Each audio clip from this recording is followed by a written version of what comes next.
কাৰ বিৰুদ্ধে ডিগবৈত বিভিন্ন জনগোষ্ঠী সংগঠনৰ প্ৰতিবাদ। ডিগবৈ চহৰৰ শহীদ বেদী চৌহদৰ পৰা প্ৰতিবাদী সমদল বাহিৰ কৰে বিজেপি চৰকাৰৰ বিৰুদ্ধে ক্ষোভ প্ৰকাশ প্ৰতিবাদকাৰীয়ে পদ অৱৰোধ কৰাত উত্তপ্ত পৰিস্থিতি।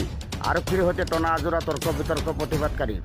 ডিগবৈ মাজমজিয়াত কাৰ বিৰুদ্ধে প্ৰতিবাদ অসম জাতীয়তাবাদী যুৱ ছাত্ৰ পৰিষদ, সদৌ মৰাণ ছাত্ৰ সন্থা, আটছা আৰু টাই আহোম যুৱ ছাত্ৰ পৰিষদৰ।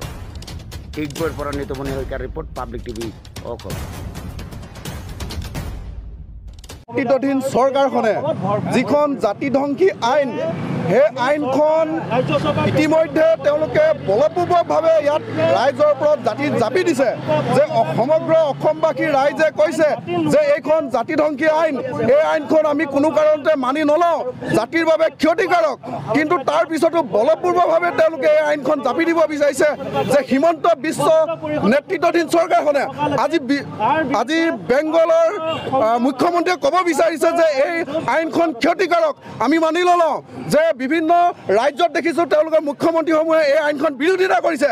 তাৰ পিছতো কিন্তু আমাৰ এই হিমন্ত বিশ্ব শৰ্মাই বিদেশীক দলিচাপ পাৰি দিবৰ কাৰণে এই আইনখন মানি লৈছে। গতিকে আমি এই আইনখন অতি শীঘ্ৰে বাতিল কৰিবৰ কাৰণে আমি আহ্বান জনাইছোঁ, অন্যথা আমাৰ এই আন্দোলন চলি যাব।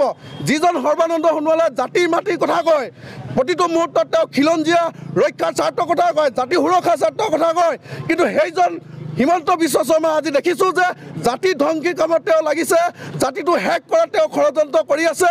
গতিকে তেখেতক সকীয়াই দিছোঁ যে এই জাতিধ্বংসী আইন কোনো কাৰণতে মানি লোৱা নহ'ব। যিদিনালৈকে এই আইন বাতিল নকৰিব সেইদিনালৈকে আমাৰ সংগ্ৰাম অব্যাহত থাকিব।